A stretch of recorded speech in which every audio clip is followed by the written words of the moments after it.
That's exactly, you hit the nail on the head. Let's start the conversation. I mean, obviously, it's the most emotive topic in the world is what you feed your dogs. It cannot generate more emotion, more anger, more. It's an incredible. So yes, this will generate a lot of anger from people. They will be very opposed to what I've said. Right, so you and your husband are vets. You turned vegan at age 52. Correct me if I'm wrong. The 5th of May of 2019, which is the day when you turn your dog vegan. And at first, your husband was a bit reluctant, but then you started importing vegan dog food from Germany, and it seemed to work for your dog. Ever since then, you've changed hundreds of dogs to plant-based diets, and you claim through Professor Andrew Knight that dogs on a plant-based diet are fitter, faster, and healthier. And you do this because you don't want animals to be slaughtered at your core. You, as a vegan, don't like animals to be killed. And that's why, in your opinion, plant-based dog and cat food would be better for the planet. Is that a fair assessment? It is.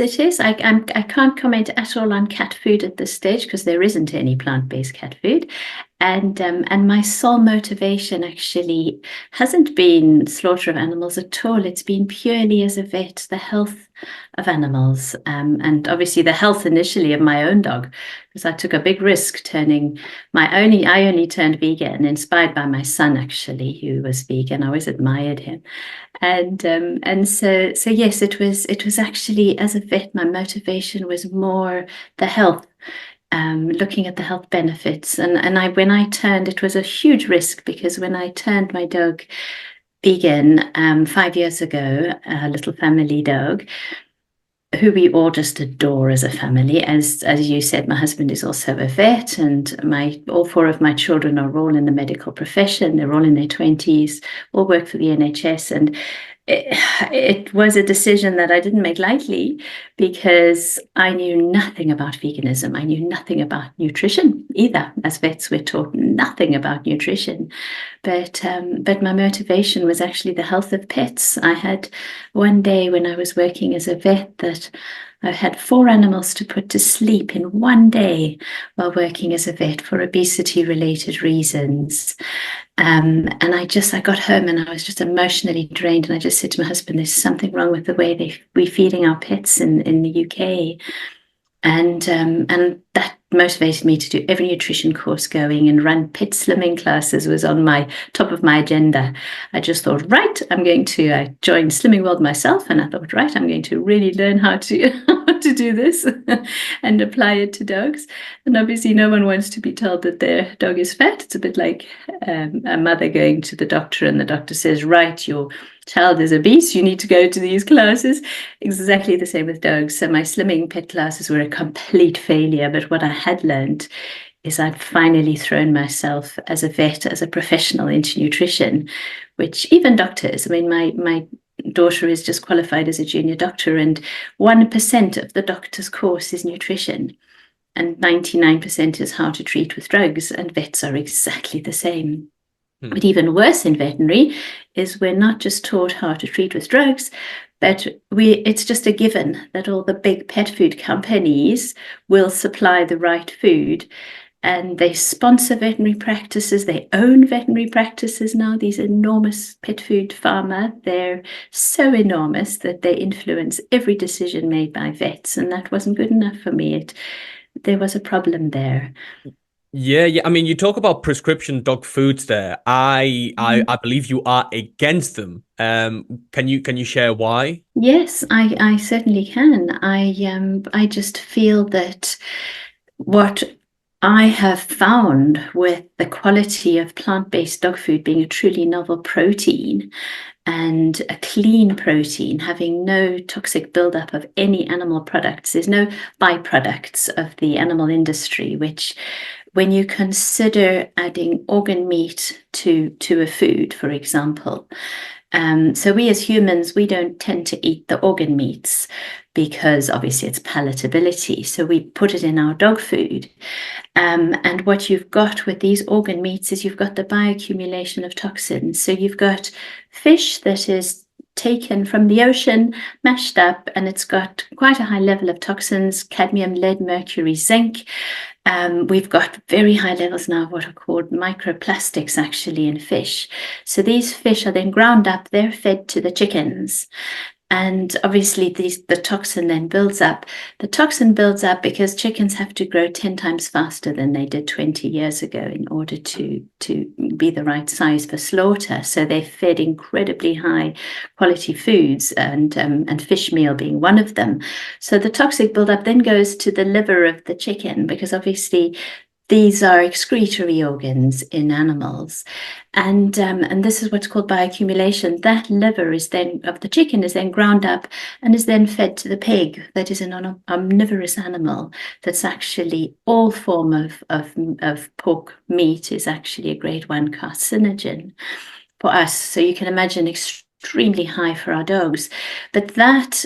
So we then have the toxin buildup, and then the excretory organs of the pig, the liver and the kidneys, and the fat is then used in so many of these prescription diets, including one that's actually for a kidney diet. One of the companies actually puts pork fat into the food that is supposed to be there for dogs with kidney problems, which to me is just a disaster, because what you're doing is you're then giving more toxins that a dog with an already damaged kidney then has to get rid of all these accumulated toxins.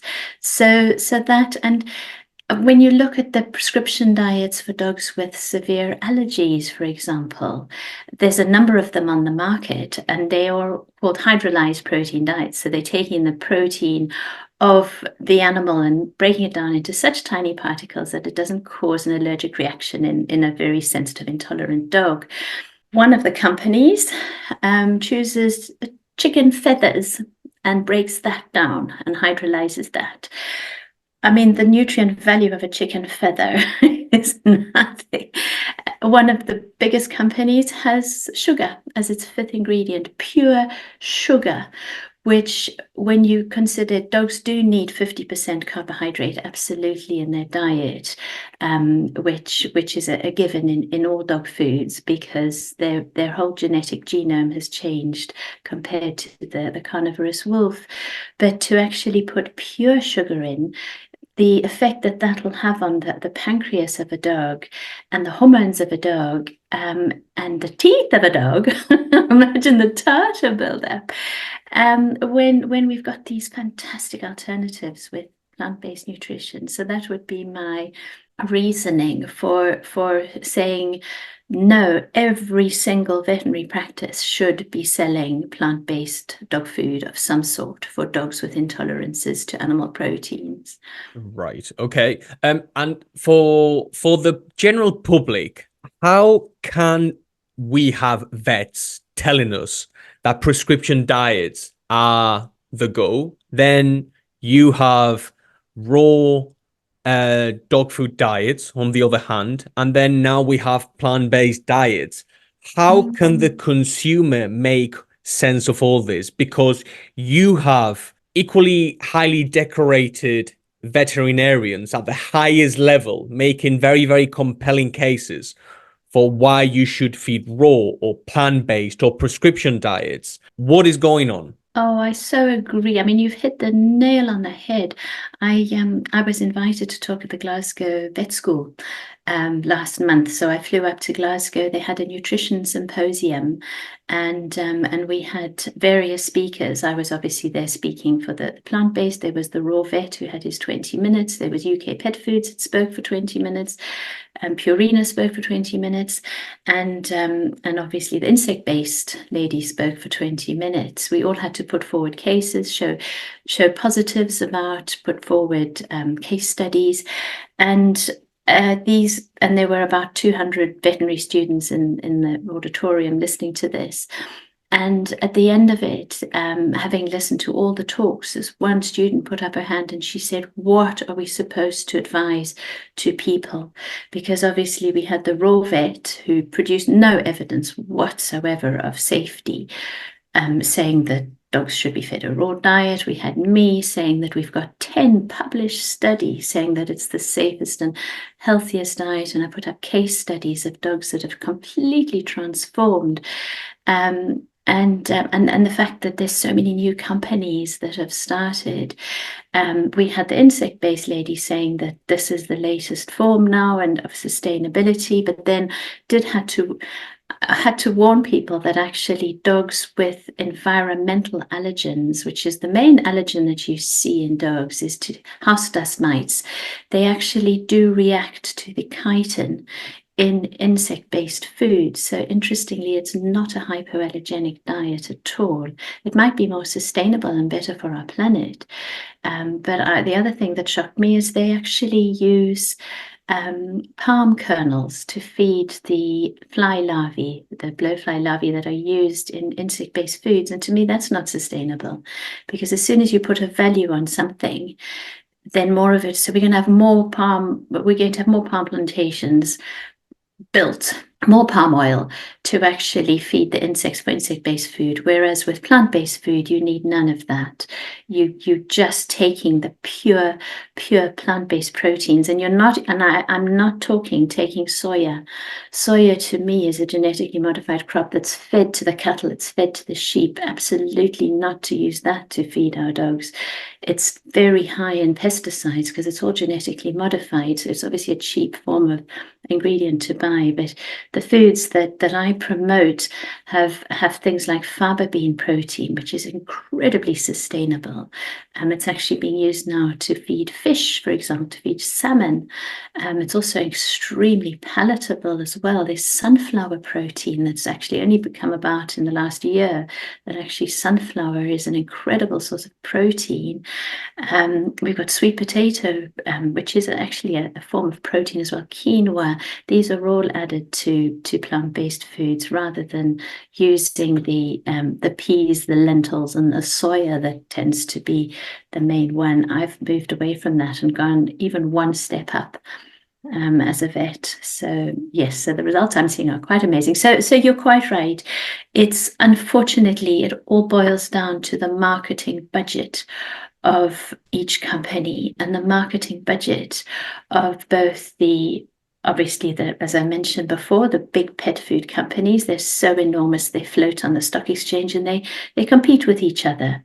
There's the three huge ones. There's Mars Pet Care that owns veterinary practices, but obviously it owns Pedigree, it owns Iams, owns Whiskers. Then we've got Nestle that owns Purina, but they also are part share in IBC, which owns they have shares in about 2,000 veterinary practices in the UK.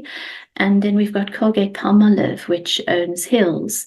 And Hills obviously sponsor everything in veterinary practices. So the marketing potential so as soon as one of these companies becomes sustainable, they start to lose a little bit of income, and their investors get all edgy and think, oh, okay, we're not going to invest in them anymore. And they're competing against each other. So they quickly have to go straight back to where they're going to get their cheapest food from. And as far as the raw meat industry goes, absolutely, their marketing budget is so enormous. I know one of the companies was sponsored they had £80 million worth investment in a year to produce more of the raw food. Because when you think about it, the government subsidizes the meat and dairy industry so enormously in the UK and around the world. So it's incredibly cheap to buy the byproducts of the animal industry, incredibly cheap to buy the liver and the kidneys, which, as I've explained now, are not the healthiest things to feed our dogs. And anybody can just unfortunately grind it up and sell it as raw food. But it's become an industry that, because of this, the marketing power, and obviously dogs adore raw food because it's like us having the foods we crave, high protein, high fat, those are the cravey foods. And the dog, I mean, my own little dog, he's been plant-based for 5 years. He's been meat-based for 5 years. He adores his plant-based food. We just went for a walk now, and we came back, and he just dives into his food bowl. And I feed him a lot of what I eat as well. So what I'm doing is really looking after his gut microbiome properly. And Right. but Okay. but sorry, I didn't answer your question very well. But I would say that that's the biggest challenge, is that there is no marketing budget for plant-based, because who's going to market vegetables? Nobody wants to market vegetables because there's no money in it, absolutely no money in it. So that's the biggest challenge that's why, thank goodness, we've got all these wonderful vets that are bringing out paper after paper that are stating about dogs living up to 18 months longer on a nutritionally balanced plant-based diet, which I want my dog around for at least 18 months longer. So I'm absolutely going to promote that. Yes. Same. So how does a vegan or plant-based diet work for a dog? I've read quite a few papers. I have read quite a few books, and my understanding is that dogs make their own blood sugar, or can make their own blood sugar, from protein and fat in a process called gluconeogenesis. They can basically convert amino acids into energy, into glucose, making, or in my head, making starches redundant. But now, obviously, by feeding grains and potatoes and other vegetables, then we are adding starches. So how does that work? So if you actually look at the history of our domestic dogs, so compared to a carnivorous wolf, we've actually lived with domestic dogs for 20 to 40,000 years. They've only ever been fed what humans have fed them. They haven't gone out to hunt. They haven't been wild animals. They've only eaten what humans have fed them. And humans were, when agriculture started 3,000 years ago, humans were primarily plant-based. So actually, dogs were fed a primarily plant-based diet. And this is 3,000 years ago. And there is a published paper where they found some bones just outside an hour outside Barcelona. It's all in Spanish. You'd probably be able to read it beautifully. Silvia Albuquerque wrote the paper. Fascinating how they did carbon dating on the bones of 38 dogs that were found in a big pit. They worked out that they lived 3,000 years ago. They then did carbon dating and found that their DNA was actually almost, from what they'd eaten, was very similar to the herbivorous animals they were actually guarding. So it was a time when man had started, agriculture had started to grow grains, and millet was the main form of grain, which is what they would have fed the dogs for their energy. So dogs, the whole DNA of dogs has changed compared to a carnivorous wolf. So dogs actually need 50% of their diet to be carbohydrate, to get their energy from carbohydrate, whereas carnivorous wolves need only 1.5% of their diet to be starch or carbohydrate, and the rest comes from fat and from protein. And wolves actually live a very short life. They actually only live about 6 or 7 years, if that. Obviously, it's harsh. They're on tundra there, but that's because this incredibly high protein diet is extremely detrimental to the kidneys. And so to actually convert our dogs into carnivorous wolves and feed them a diet that a carnivorous wolf eats, we're shortening their life expectancy considerably.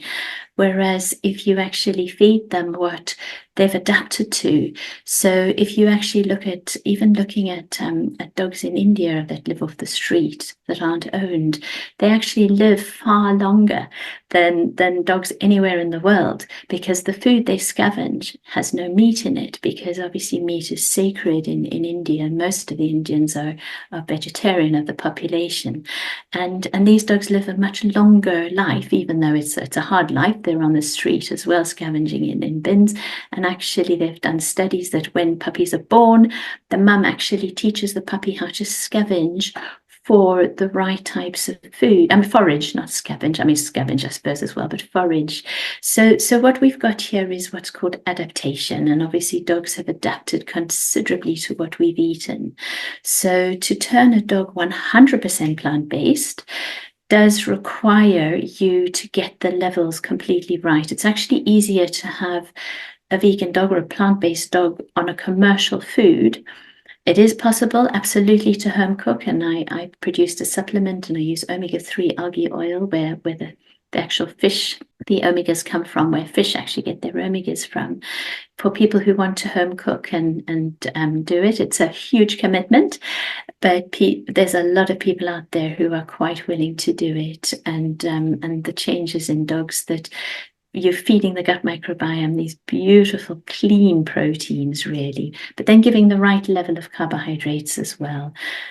So yes, so dogs. I know in The Apprentice last year, watching The Apprentice, they had to, I don't know if you watch The Apprentice on TV. I don't watch TV. No, no, you don't watch TV. Oh gosh, okay. Well, it's where they give people challenges and they have to compete against each other, and obviously one person gets given a huge investment by this man called Sugar, and the one in last year they had to make dog food, and they were allowed to choose whatever type of dog food they wanted, and they were given an array of ingredients, and then they had to market it, and one group chose insect-based meal, but they were told that you had to put 50% of the food had to be a form of carbohydrate, and then obviously the rest, the fat, the protein, all made up the rest.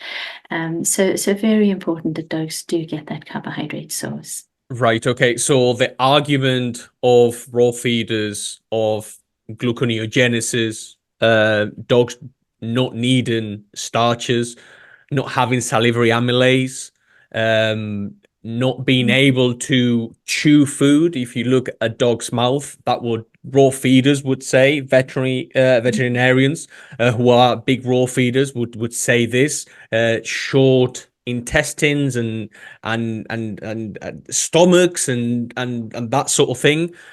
Some of the more carnivorous traits of the dogs. You don't subscribe to that, obviously.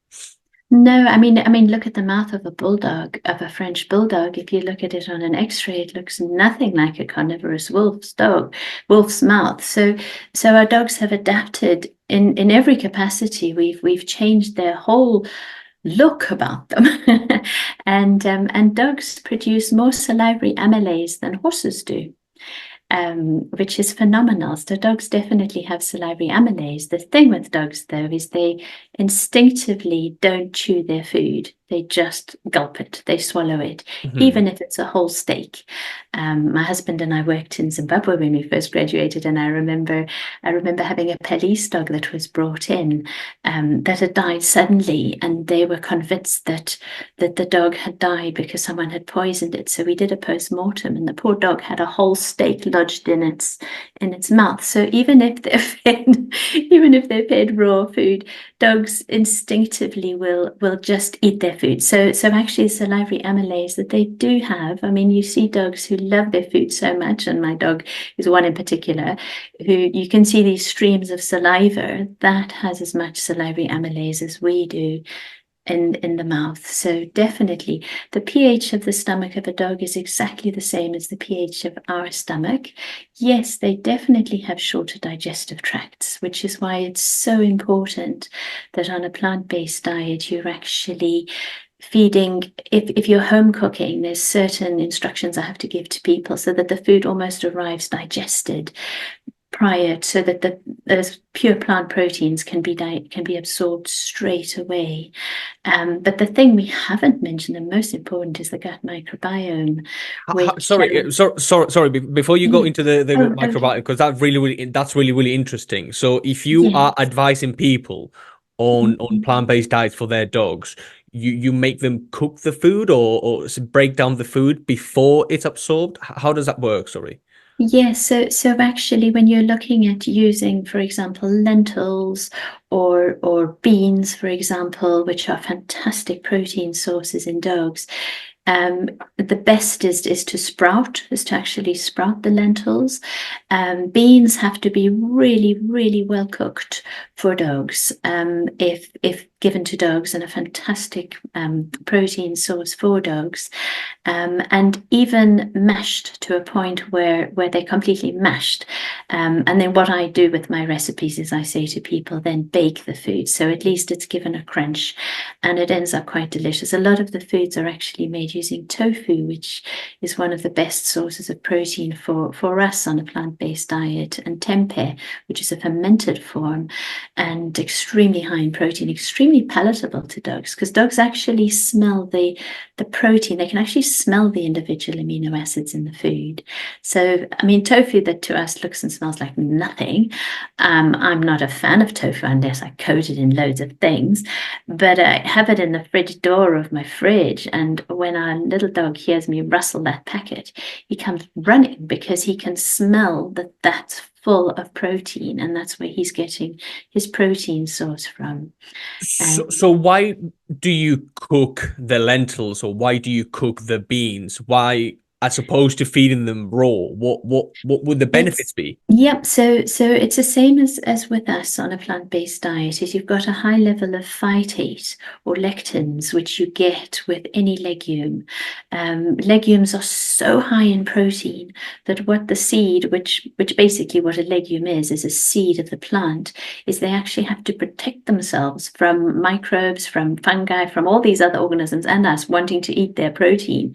So they have things called anti-nutrients or lectins, and so even without that, which is why the ancient Chinese made tofu, because what you're doing is you're taking away that shell that's around. So that's why you can't give raw beans or raw lentils to dogs unless you sprout them. You can give them that sprouted. That's absolutely fine. But no, so important that it's well cooked and well mashed, and the same with any food. As I said, dogs love their food so much they just gulp it down. They don't chew it, so that salivary amylase doesn't have time to start working yet. And so if it arrives at the digestive tract already almost pre-digested, then you've got a much better chance of all those wonderful proteins those clean proteins being absorbed. Right. Okay. So do you then subscribe to the a calorie is a calorie argument and nutrients being the same? So is rice protein and pea protein the same quality as lamb or chicken protein? Is fat coming from almonds the same as fat coming from animal sources? It's when it actually gets into the body, absolutely, it breaks down into amino acids. So it doesn't matter whether that amino acid comes from the lamb meat or from a bean or from a lentil. It's going to be just protein. It's going to be amino acids. But what you've got with, as I mentioned before, with plants, is you've got none of the toxins that you get, the toxin buildup that you get in the organ meat of animals, that also ends up in the body of the animal. Bone broth, for example, is extremely dangerous for people. It's extremely high in lead. And I was horrified to see a company producing bone broth for dogs and not even considering the incredibly high levels of lead that you're going to get coming through into the body of the dog. So it's the knowledge of what we have on a plant-based diet for us, and what we can do is then apply it to our dogs, is how to make it as digestible as possible, so that just the right level of clean, pure proteins is absorbed into the body of the dog. And that would be the reason why we get these incredible results. 10 published papers that are for plant-based nutrition, all of them, one even this week, that showed that there were 16 dogs in California that had their bloods taken every 3 months, and over a year they were fed a diet, and everything was perfect with these dogs. And in fact, at the end of the 3 months, even the vitamin D3 levels improved on a plant-based diet. And then with raw feeding, we've got 85 papers against 85. It's phenomenal. As a scientist and as a mum and with children, it boils down to even affecting our families, our people who are immunosuppressed, our future, because we've got E. coli resistant bacteria. So that's our next pandemic. If you've got a bacteria that your dog has and transmits to you or your grandfather who's immunosuppressed, and there's no antibiotic you can give to help them, and that then spreads, that becomes our next pandemic. So that would be why I'm very passionate, as you can Right. hear, Okay. Yeah. No. I see. So about what plant-based is dog your nutrition. argument against raw feeding dogs? It would be absolutely that. It's not so much my worry. I mean, obviously, dogs love the food, so that's why people do it, because we have an insane love for our dogs and we want them to have the best. But you're going to have a dog for a much shorter life, because, as I mentioned, the kidneys can be affected. There's high levels of pancreatitis that you get with the very high saturated fat levels. But I think the biggest thing I've got against raw feeding is the worry of it affecting families, and nobody's being told this. Absolutely nobody. I remember a pregnant mum coming into my consulting room with a little bulldog and putting the little bulldog and puppy on the table for vaccinations, and the little daughter was swinging on the table, and the puppy was licking the little daughter's face. And I said to her, I said, "What are you feeding your bulldog puppy?" And she said, "Oh, it's raw fed." And I said to her, "But you realize, as a pregnant mum, and for your young daughter, that you can actually spread infections. E. coli causing cystitis in women is the primary cause that spread through raw feeding." And I said, and you've got listeria, which can cause abortions as well. It's extremely dangerous. And she looked at me and she said, "But nobody told me that." She said, "On the internet, I looked it up, and everybody's told to feed your dog a raw food diet."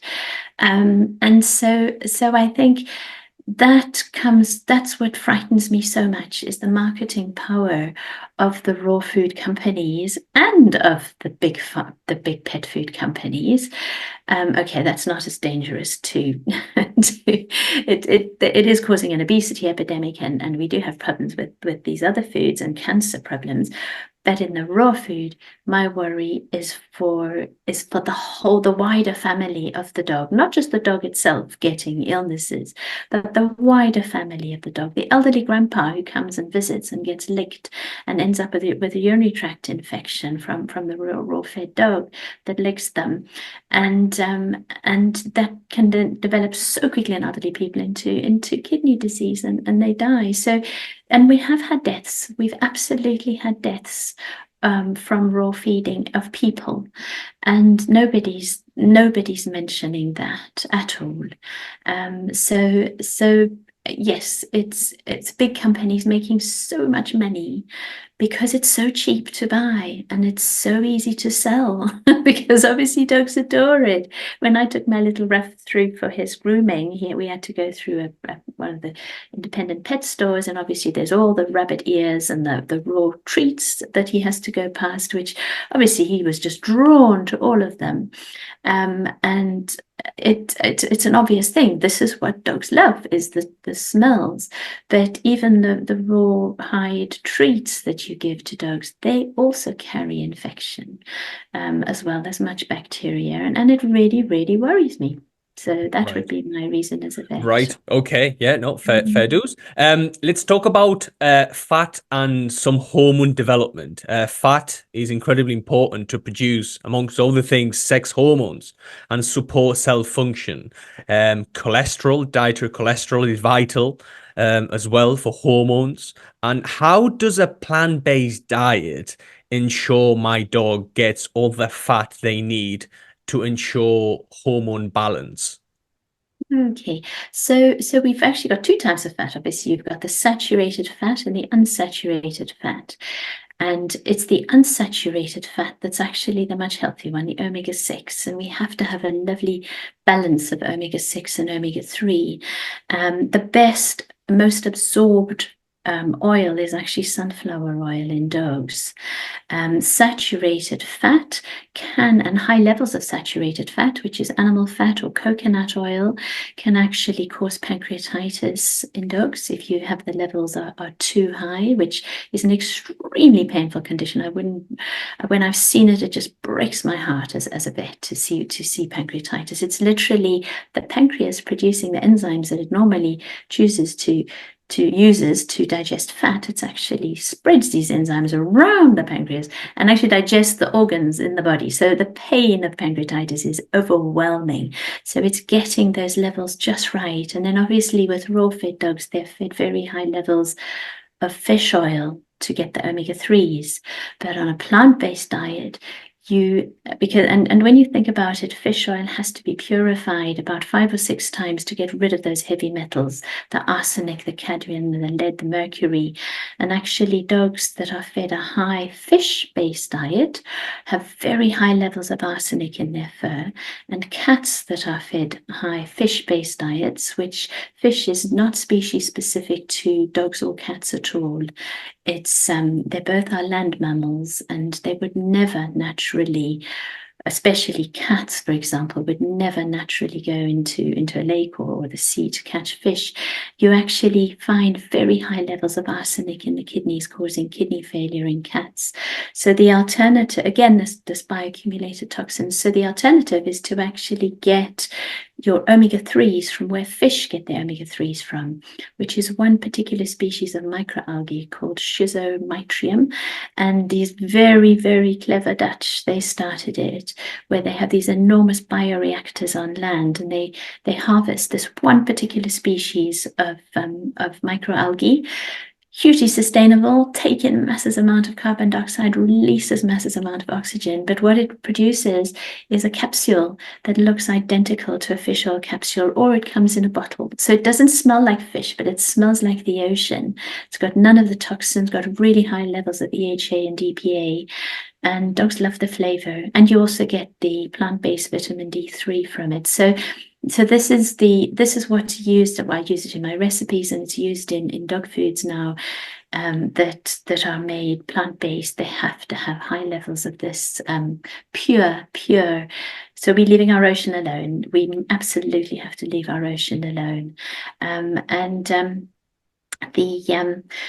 What was the other thing I was going to say about the omega-3s? Yes, we've got a company in Scotland now, which is wonderful. They received £3 million worth of investment a few years ago from the government. It's called MyAlgae, and they make this omega-3 algae now for dog food.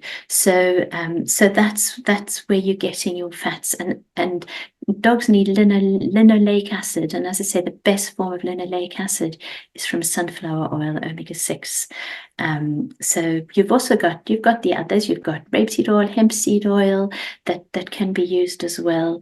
And you can use coconut oil, but because it's a saturated fat like animal fats, it can cause pancreatitis. So that's why I'm all for, and also fat is in the animal is also where the toxins accumulate, just like I mentioned with the pigs. Is pork fat is a great one, carcinogen pork, of any form of pork. So much healthier to give the pure fats as well in a diet. Right. Okay. Let's carry on talking about essential compounds. You've mentioned vitamin D3, things like taurine, things like L-carnitine. How do you ensure dogs get these? How about things like chondroitin or glucosamine, connective tissue, prevent arthritis? How can a dog get these on a plant-based diet? Yeah. Oh no. All such good questions, Sam. Well done. I'm impressed with your level of knowledge. So let's start with taurine and L-carnitine. If a cat is fed a raw food diet of pure rabbit, just rabbit, and they just fed a whole rabbit, they could suffer from dilated cardiomyopathy. This is cats because of a lack of taurine. Interestingly, so taurine is a substance that can be made in the body of dogs, not so much of cats, but certainly of dogs. If they're given the right level of nutrients and the right types of amino acids, they can make taurine. In plant-based diets, they tend to be really high in a certain type of they tend to be less of the sulfur amino acids in plant-based diets. So we actually need to add taurine into all of the plant-based diets. For cats, certainly all cat food has taurine, whatever cat food it is. Even the raw ones will need to have taurine added, and certainly in plant-based dog food diets, we absolutely have to add taurine, and it's made in a laboratory. It's exactly the same as is added to cat food. It comes as a white powder. It would be used for humans as well who do bodybuilding, who need taurine. L-carnitine is another one that bodybuilders use, and that's added to all the protein powders for bodybuilders. And that as well, it tends to be slightly deficient in plant-based diets, and plant-based diets are very aware of this, so they add it. But you have to add it in just the right levels, because humans who do bodybuilding, who are vegan and take L-carnitine, or actually even any bodybuilder, meat-based, it causes a fishy smell when they sweat. And it's the same with dogs. If you've got too high levels of L-carnitine, they actually end up with a fishy breath. So the levels have to be just right, but really important for heart health. So taurine, L-carnitine, vitamin B is a really important one for heart health as well. In plant-based humans, we have to take it as a supplement. Cows are given it as a supplement. All feedlot animals are given it as a supplement because it actually comes from the soil. It comes from bacteria in the microorganisms in the soil. And obviously cattle are not grazing as they should. Feedlot cattle, so they have to be given it artificially, but it has to be added to all pet food, tends to have it, but slightly more in plant-based foods would be the vitamin B. So what were your other ones that you asked me? Okay, chondroitin. Now chondroitin, we should not be eating chondroitin. I know it's one of the elements that makes up joints. Chondroitin is made up either from avian cartilage or from crushed shellfish. And where you get crushed shellfish from is from bottom trawling. So they've got these enormous nets, because the ocean is running short of fish. We've got these enormous nets that trawl along the bottom of the ocean, collecting all the shellfish that are there. The bottom of the ocean is an enormous carbon sink, and by bottom trawling, you're actually releasing more methane into the atmosphere than the entire aviation industry, just to collect these crustaceans, which is what's used in chondroitin. So they're also incredibly sentient animals, crustaceans. They have incredible sentience, so they should not be caught anywhere in these nets, but obviously environmentally, it's incredibly harmful. We do have fantastic alternatives. We've got a plant-based alternative called phytodroitin. It does come with maltodextrin, unfortunately, which tends to be an emulsifier. So I do have a joint supplement that I formulated, which is entirely plant-based, and obviously cruelty-free. I've decided to omit phytodroitin because of this added maltodextrin that I can only buy it if it's made with maltodextrin. I don't want an emulsifier, something artificial. Glucosamine actually is plant-based, so glucosamine hydrochloric acid, you're absolutely fine. Hyaluronic acid that's used for joints, absolutely fine. That you can get artificially, which is all provided artificially. So the alternatives, and then obviously the omega-3 algae oil for dogs' joints is just so important. So there's alternatives for absolutely everything. Vitamin D3 is such an interesting one. So every dog food that's out there, except plant-based, except vegan ones, you can have vegetarian dog foods. They will all have their vitamin D3 comes from sheep wool, which contains cholecalciferol. So obviously, if it's a vegetarian diet, that's fine. They can use the sheep wool, but actually vegan diets tend to get their vitamin D3 from the pure plant source, which is algae again, or lichen, which is actually where reindeer get their vitamin D3 source, and is from lichen. Obviously, there's no sunlight up in the northern hemisphere, and they need their vitamin D3 as well. So that's where they get it from, and again, the pure source. So with vegan, you're just going to the pure source, harming nothing along the way, and providing that alternative. Right. Okay. Would you be worried if more and more plant-based diets, plant-based kibble, vegan kibble start coming out and they don't adhere strictly to plant-based ingredients or vegan ingredients? Um, I have found a couple, more than a couple, that include vitamin A, which contains gelatin. I've contacted a couple governmental bodies and they have confirmed this. A few plant-based diets aren't plant-based or that they aren't vegan because the vitamin D3 they include comes from animal sources, as you have just discussed. Are you worried about this? Do you think this is just collateral damage and that is okay, you as a pure vegan, or are you concerned about it? I'm absolutely fine with that. I'm more than happy for as many plant-based companies to come out and bring as much food as possible, whether they are vegetarian and have the D3 source from sheep wool, but are still using the fantastic, sustainable, pure plant-based ingredients that benefits the dog's health, benefits the planet's health. That's what I'm all about. So I'm not stuck on pure veganism. I'm a vet at heart. I've only been a vegan for 5 years. Hmm. And at the heart of it, I just want the healthiest dogs possible. Everything I want for my own dog. So what I've learned, I'm putting out there because what I've learned just blows my mind. And the changes I'm seeing in dogs that are coming to me and transition just blows my mind every day. And I've got no marketing budget. It's me on my own, which is why I'm so happy to talk to you, Sam. I think you're great to invite me. Thank you. And so yes, the more plant-based companies, the better. And they do have to state if they are vegetarian, and have not been able to source all plant-based ingredients. They do state that. So absolutely fine with that. Right, okay. Do you ever see the other side of the argument? If people said, and I've read again a couple articles that say, well, I wouldn't feed meat to a rabbit or a horse. It doesn't really sit well with me.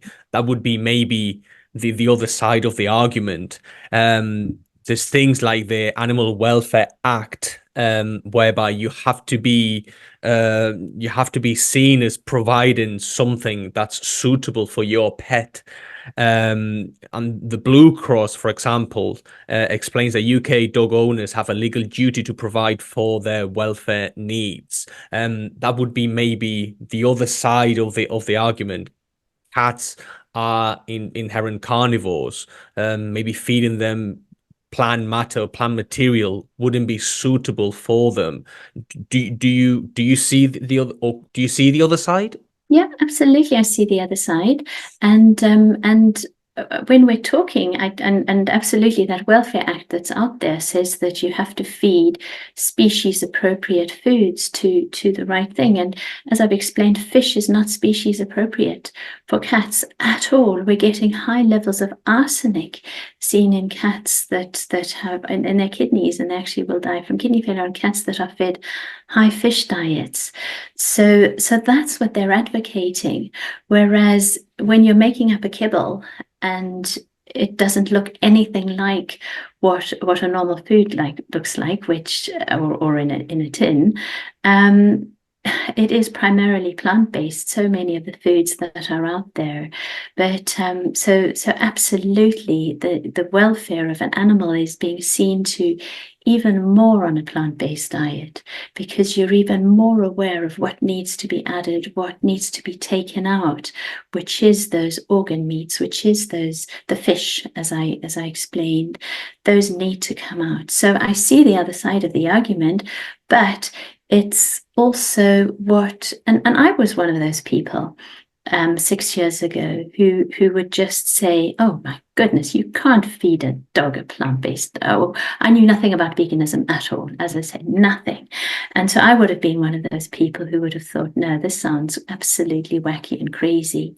And now obviously you've listened to me, and I'm not one of those wacky homeopathic holistic vets at all. I am just a bog standard GP vet who listened and listened and saw a problem and realized, wow, we have a solution, and here is the solution.